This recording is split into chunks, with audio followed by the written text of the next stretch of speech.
Magandang araw sa inyo mga sir, kumusta kayo? Maraming salamat nga pala sa pagdalaw sa aking channel. Ito mga sir, share ko lang kung ano ang problema ng unit na ito. Ito kasi tanggap ko dito, dinala ito ng may-ari kanina. Sabi niya wala daw itong power.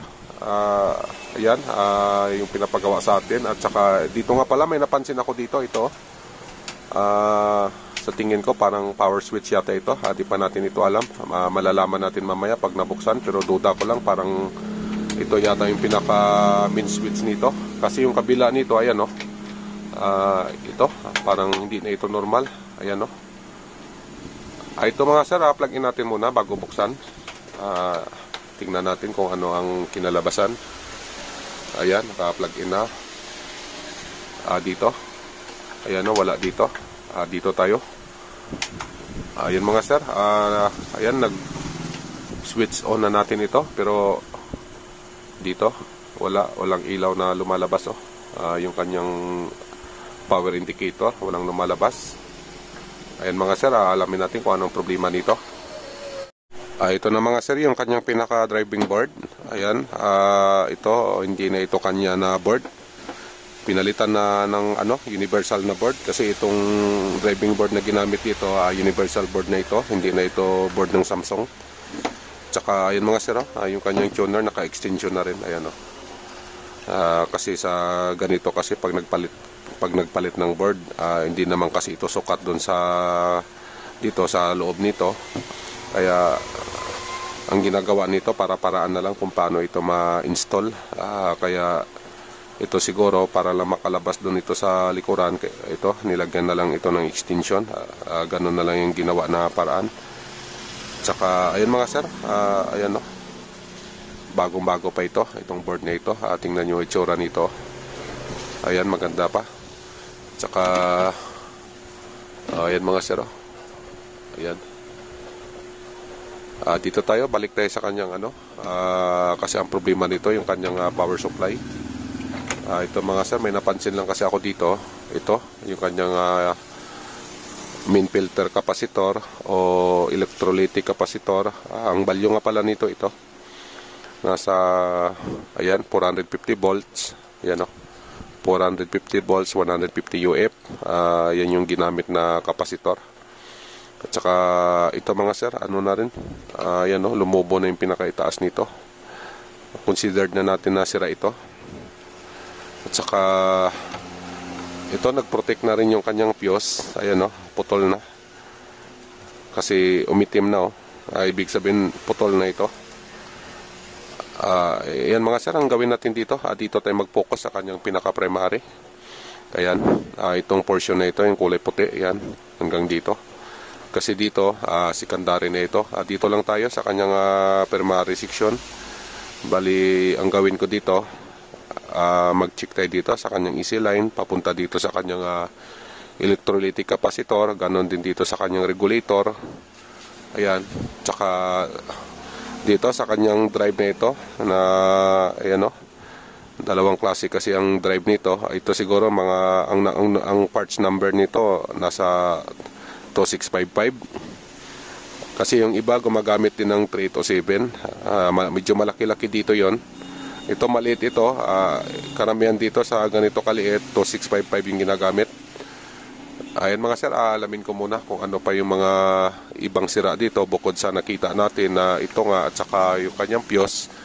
Baka may iba pa na problema dito. Ito, check ko lang. Ito mga sir, share ko lang kung paano magsukat ng parts nito, lalong-lalo na dyan sa mga baguhan natin na hindi pa masyado kabisado ito. Ito, ganito lang mag-reading. Ito, umpisahan muna natin dito sa diode. Yung ating multimeter pala nakasit na ito sa ayan, resistance mode. Dito lang tayo sa kanya sa dito, times 1 key lang tayo. Ayan, ganyan para matitik natin kung may leak ito. Pwede rin naman dito sa times 100 or sa times 10. Pero dito maganda dito kasi pag may leak konti, malalaman natin. Ito lang mga sir ang nito, pag-reading. Ayan Ayan, yung kanyang forward bias, reverse natin, dapat wala itong reverse. Ayan, ganun lang mga sir. Ito, dito kabila tayo. Ayan, ganyan, wala siyang reverse. Ito naman yung kanyang forward. Ayan mga sir, yung kanyang forward. Ayan. Ayan, ganyan lang. Ganon din dito hanggang sa maubos natin ito. Ayan, reverse, walang reverse. Dito tayo sa forward. Ayan, okay. Ayan mga sir, forward, reverse tayo. Ay, walang reverse. So, ganun lang mga sir. Pagka may reverse kasi yan, automatic sira na yan. O di kaya na nagkaroon dito kahit mga 3 guhit lang na reverse, automatic sira na yan mga sir kasi may leak na yan. So, ganun na magsukat ng diode. Dito tayo mga sir sa kanyang regulator ito. Inalis ko kasi ito. Ayan o. Dito galing to, ganyan. Tsaka itong drive niya. Ayan o. Ito mga sir, sukatin din natin ito. Yung ating ganun pa rin, times 1K lang tayo. So yung proseso natin ganun din yung pag-reading natin, forward at saka reverse lang din. Ito mga sir, ganito lang. Ito balik rin natin dito yung negative natin kasi ito ito NPN. Ayan, ganyan lang mga sir.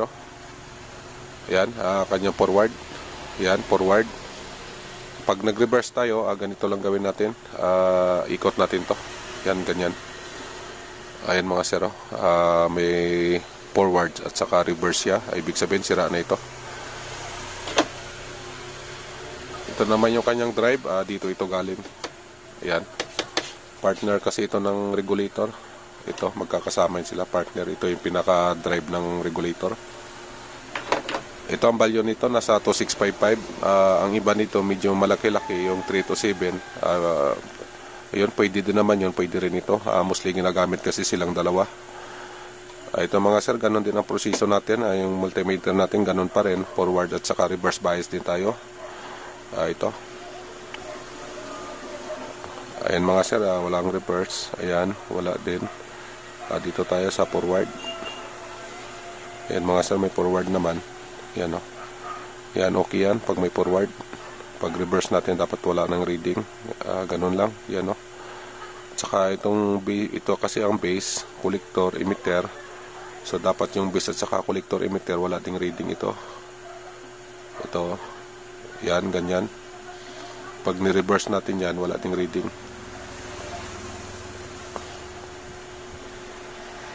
Yan mga sir, wala din.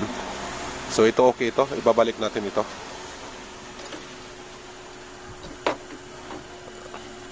Ito naman yung kapasitor na ayan dito galing. Yan. Ito mga sir, dito lang tayo sa times yan. Times 10. Resistance mode pa rin. Ito, try natin magsukat. Ayan, walang reading. Yan, wala itong reading, sira ito mga sir. Sir, yung ipapalit natin na pisa, ito dalawa lang ito kasi dalawa lang naman yung nakita nating sira doon. Ito ipapalit natin. Ito bago nga pala natin ipalit to, sukatan muna natin kasi ito hindi naman ito mga bago. Galing lang din ito sa mga board na okay pa. Ito galing ito sa universal board na okay pa yung kanyang power supply. Ito naman galing ito sa sharp na board.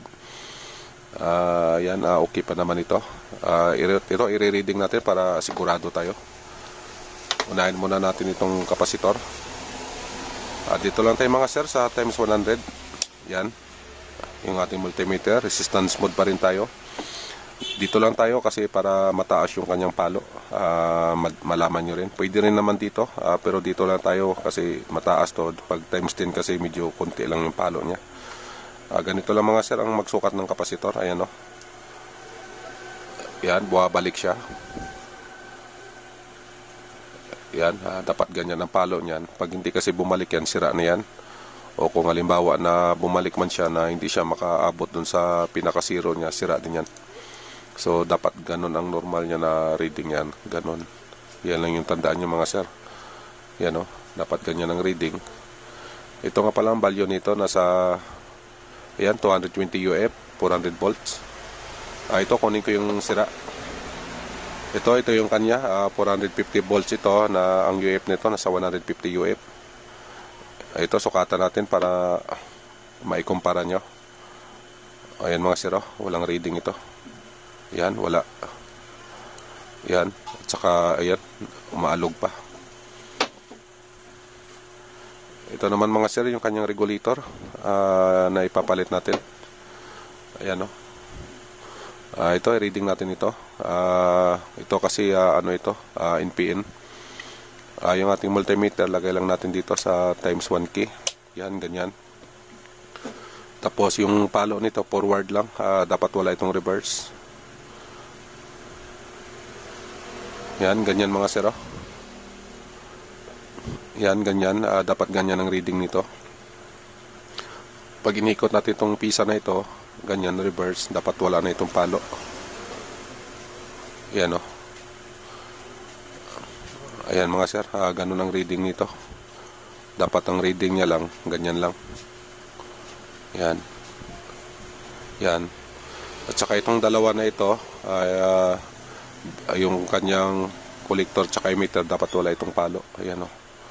Yan, wala itong palo dapat. Ayan mga sir, walang palo yung kanyang collector tsaka emitter.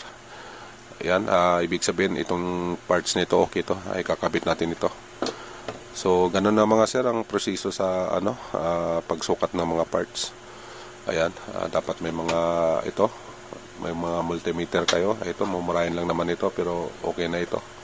Ito lang naman yung kaya ng ano natin, budget. Ito mga sir, kakabit ko lang yung mga parts pagkatapos testing na natin. Ito na mga sir, napalitan na natin yung mga sira na parts. Ito yung ating pinalito. 3 pisa itong kapasitor. Itong fuse niya. Kanina kasi ayan, putok to, maitim na ang kulay nito. Ayan, pinalitan na natin yan. At saka itong regulator. Ayan, pinalitan na rin natin. Ito naman yung mga kinuha natin sa kanya. Ito mga sira na ito, kapasitor, regulator, at saka ayan yung kanyang fuse. Ayan, no. Ito mga sir, magsukat tayo kung okay na ba yung ating primary. Ito mga sir, bago tayo mag-checking ng kanyang voltahe dito sa ginawa natin sa primary. Ito muna mga sir, ito nakahang na ito. Ayan, no. Yung papuntang playback, yung manggagaling dito sa secondary natin, diretso dito. Ihang muna natin ito kasi hindi pa natin sure kung normal yung ating primary. Baka mamaya sobrang taas yung primary natin, umabot ng mga 180 or 200 volts. Baka masibak yung picture tube natin o di kaya masira itong output na ito. So ganyan lang muna habang hindi pa natin nalaman kung normal yung voltahe natin. Ngayon kung normal naman, ibabalik natin ito. Saka dito lang pala tayo magsusukat dito sa kanyang dito sa secondary, dito sa kanyang main filter capacitor. Ito ang value nito nasa 160, 47 UF. Bali dalawang capacitor yung ginamit niya. Ito yung isa. Value din nito nasa 160 volt, 47 UF din. Pwede naman ito isang capacitor lang. Kaso ito okay naman ito. Kaya ganyan lang, kung sakali na may sira dyan na isa, ang replace niyan pwede kahit isang kapasitor na lang na ang value 160 or 160 100 UF. Ayun, pwede na yon. Ito mga sir, bago natin i-saksak ay sa primary mga sir, kailangan na short talaga natin na walang short dito sa kanyang main filter capacitor. Itong kinabit natin. Bago natin ito isasaksak, kailangan na ito i-check muna natin. Ganito lang yung ating multimeter dito lang sa times 1. Ito mga sir, ganito lang pwede naman dito sa times 10. Yan, ganyan, pwede rin yan. Ayan, dapat ganyan lang yung ano niya, yung forward bias niya. Ayan, dapat walang reverse ito mga sir, kasi pag may reverse yan, shorted yan, malamang puputok yung fuse. Ayan, reverse natin to. Ayan, dapat ganyan. Wala dapat na reading yan. Ayan, kita nyo sa multimeter, dapat ganon siya. Bali ang reading yan, ganon lang pag binaliktad natin yung ating panukat. Yan lang, ganyan. Tapos pagka binaliktad natin, dapat wala yan. Yan. Tsaka ito yung ating fuse na pinalit. Ayan, times 1 tayo. Ayan, okay na yan. So ayan mga sir, clear na tayo dito sa primary. Clear din naman tayo dito sa secondary. Ito, check natin yung secondary natin. Ganon din gawin natin yung ginawa natin sa primary kanina doon sa main filter capacitor. Times 1. Ayan, times 1 lang tayo. So ganon din mga sir, ganon lang din, oh. Ayan, oh. Wala siyang reverse. Ang mayroon nito forward lang. Ayan, oh. Dapat ganyan lang din sa secondary niya. Ayan. Ayan. Ito mga sir, saksak na natin. Yung ating multimeter pala, set lang natin sa DC volt. Ayan, nasa 250. Ayan na mga sir, ready na ito. Ayan na, power on ko na lang. Ayan mga sir, yung reading natin nasa 100 volts. So ayan, normal yan, okay yan. Ayan, oh. Ang gawin natin ito, ikabit natin yung ayan, nakahang na, ikakabit natin yan. Ayan na mga sir, nakabit na natin ito. Plug in natin ulit para malaman natin kung under na ba itong unit na ito. Ayan na mga sir, naka-plug in na yan. Tingnan natin. Doon lang tayo sa monitor. Ayun mga sir, ayan na, oh. Ito mga sir, ayan, oh. Balikan na lang natin yung mga connection nito. Pagkatapos final test na tayo. Testing natin ito sa cable para malaman natin kung wala na ibang problema. Ito mga sir, final test na tayo. Yung cable nga pala natin andun na sa likuran. At saka ito na, ito ng unit natin. Binalik na lahat ng connection niya na tinanggal natin kanina. Ito nga pala, itong nakasaksak na rin ito. At saka ito mga sir, ito pala yung kanyang switch. Ayan, oh, switch pala ito, pinaka mid switch niya. Ito power on natin. Ayan mga sir, yung kanyang indicator light. Ayan, oh, lumabas na kanina kasi wala yan. Ayan na yung kanyang picture, oh. Ayan mga sir, may tao na. Ayan, lipat lang natin ng channel. Ayan, oh. Witnesses to the defining moments. Ayan, inaan natin yung volume. Ito mga sir, okay na ito. Ayan, gumana naman yung ginawa natin na na power ang problema. Yun lang naman ang dahilan, yung 3 pisa na yon. Hanggang dito na lang mga sir. Salamat nga pala sa oras nyo sa pagpanood sa ating channel. Yan, sana nakatulong ito sa inyo, yung ginawa natin. Baka may ginagawa din kayo na ganito rin. Ganun lang ang proseso natin. Ayan mga sir, maraming salamat. Mag-iingat na lang kayo. God bless sa inyo. Hanggang dito na lang.